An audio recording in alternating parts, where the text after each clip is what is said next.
औलाद मर्द का मुकद्दर और रिस्क औरत का नसीब होता है। इसी तरह कहते हैं कि औलाद अपनी और बीवी दूसरे की अच्छी लगती है।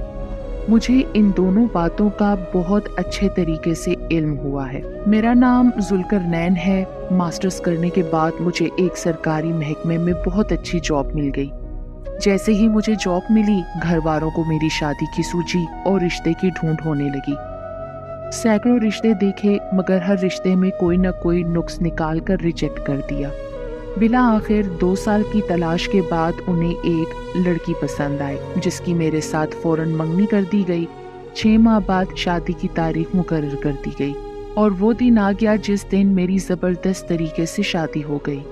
मेरी बीवी नगमाना में हर वो खूबी मौजूद थी जिसकी तमन्ना हर मर्द करता है।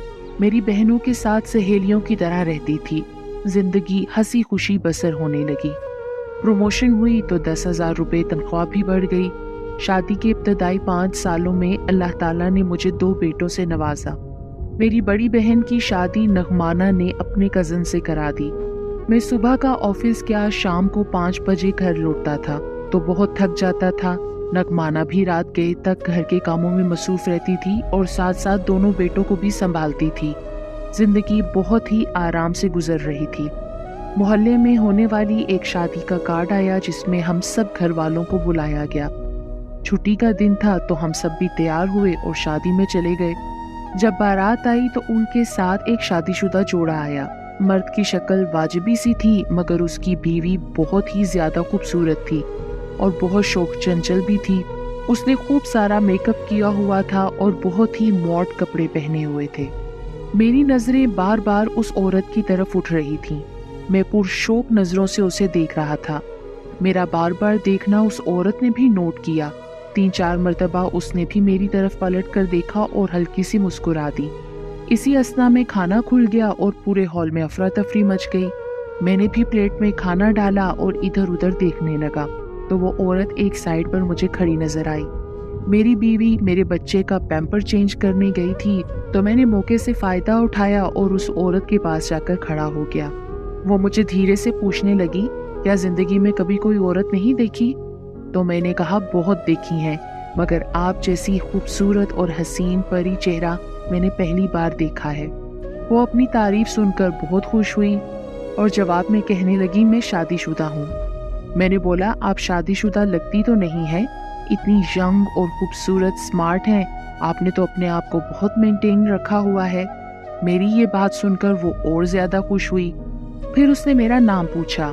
मैंने बताया कि बंदाए नाचीज को जुल्करनैन कहते हैं, एक सरकारी ऑफिसर हूँ। ये सुनकर वो बोली, हाँ जी, मजे में है फिर तो आप।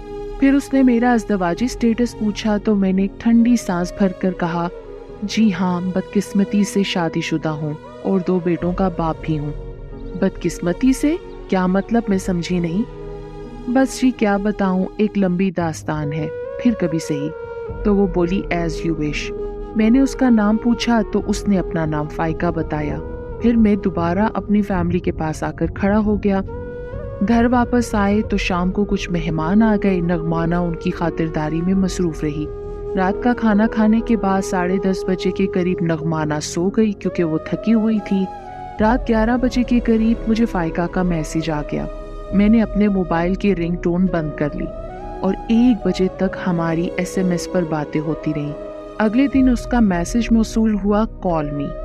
मैंने सब काम छोड़ छाड़ कर उसे कॉल की और तफसीली तारुफ हासिल हुआ।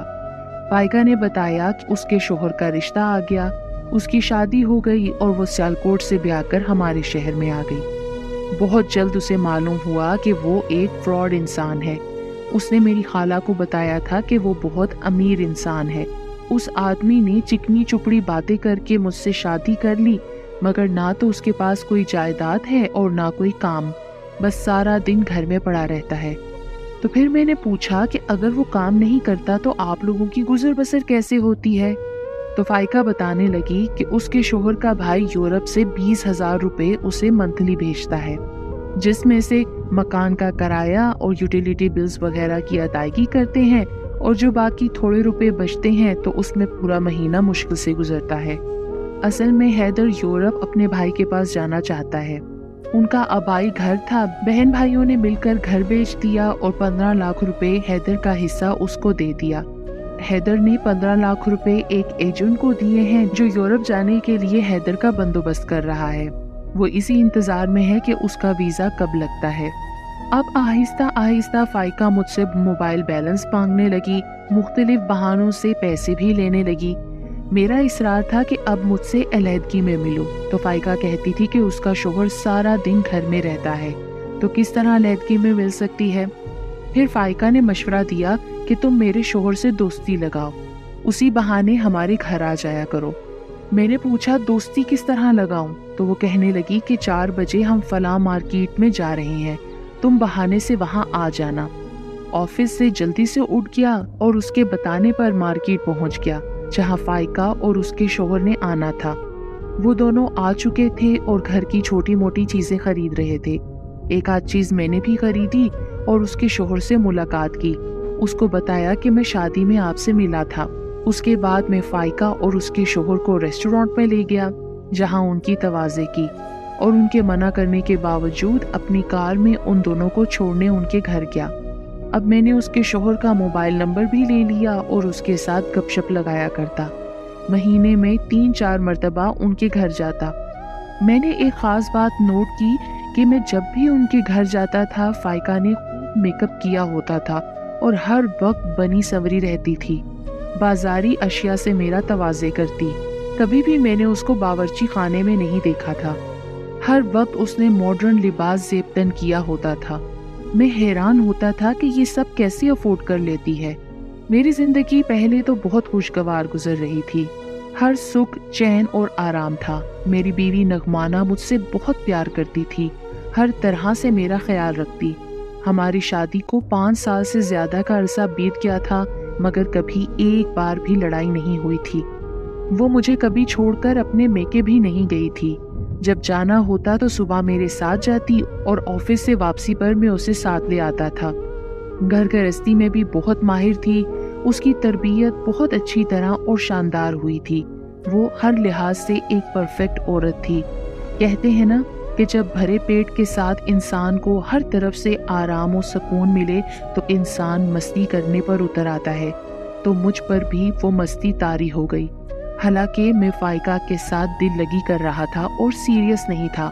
बस वो मुझे बहुत पुरकशिश लगती थी तो उसे सिर्फ एक बार हासिल करना चाहता था, मगर वो मेरे हाथ नहीं आ रही थी। कभी तन्हाई और अलहदगी में नहीं मिली थी। उससे मुलाकात हमेशा उसके घर में होती थी। वो दूर रहकर मुझे तड़पा रही थी और फोन पर इतनी लगावट और प्यार से बातें करती थी कि लगता था वो सिर्फ मेरी है, मगर मेरी दस्तरस से बहुत दूर है। वो कॉल पर अपने प्यार का इजहार करती, मुझसे मोहब्बत जितलाती। जवाब में मैं भी अपने प्यार का इजहार करता, मगर मैं उससे दिल से प्यार नहीं करता था।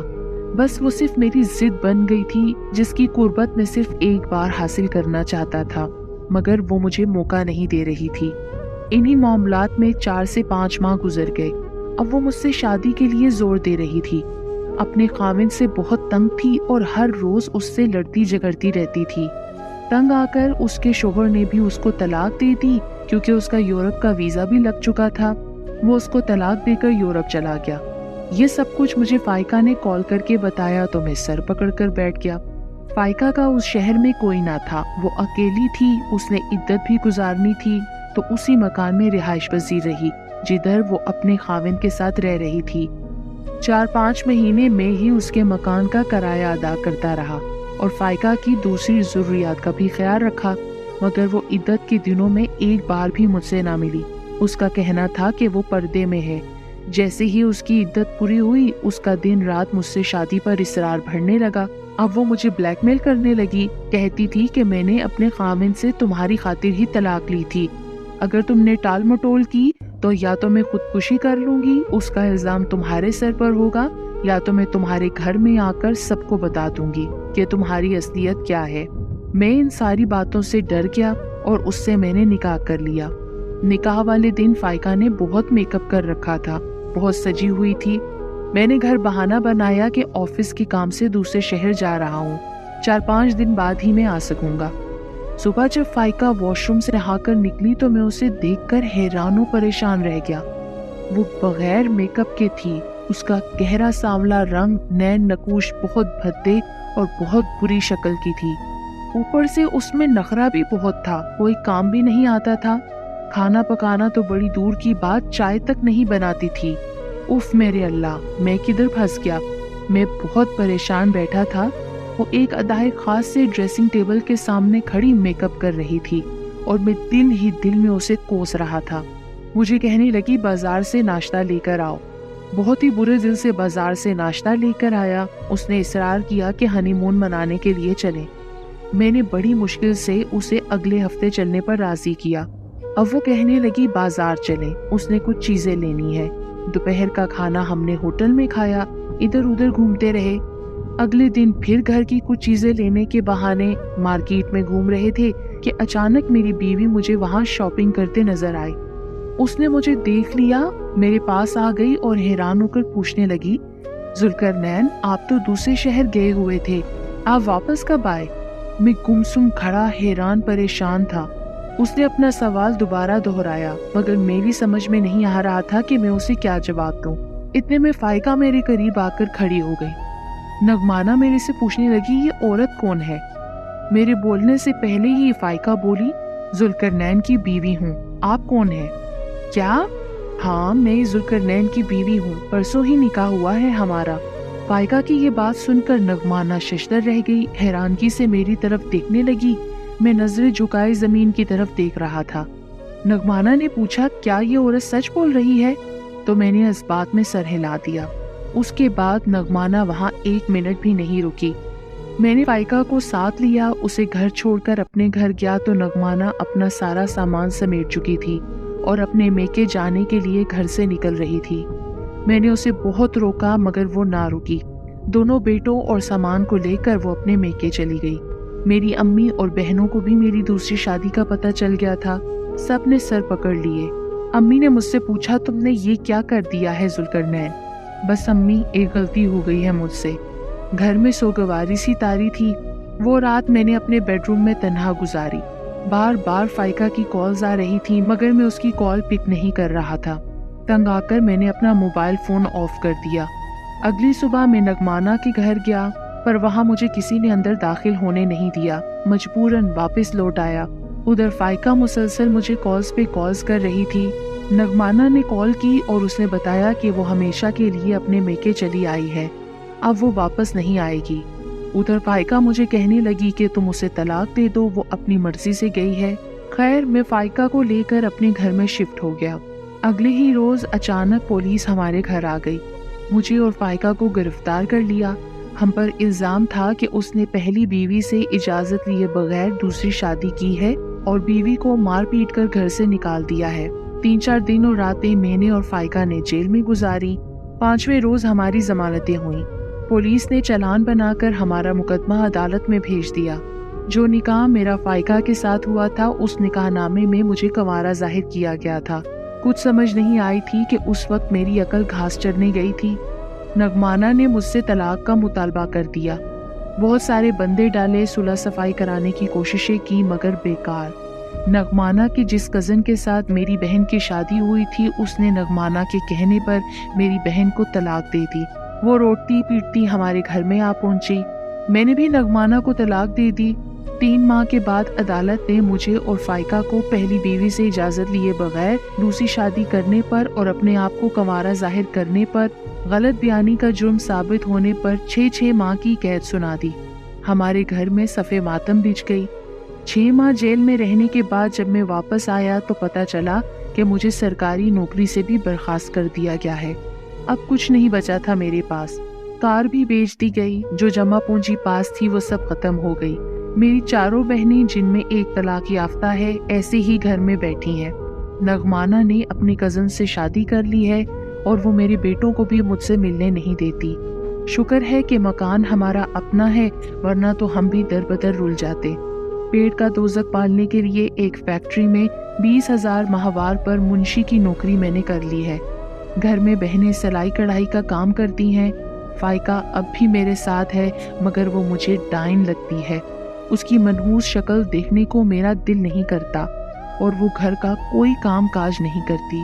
सारा दिन मेरी माँ बहनों से लड़ती रहती है। अल्लाह ने मुझे फिर औलाद से भी नहीं नवाजा। जिंदगी बहुत तंगी में गुजर रही है। मैं इस नतीजे पर पहुंचा हूँ कि दूसरे की बीवी सिर्फ देखने की हद तक ही अच्छी होती है। जो अल्लाह ने आपको बीवी दी है और वो अच्छी है तो उसी पर ही कनात और रब का शुक्र अदा करें।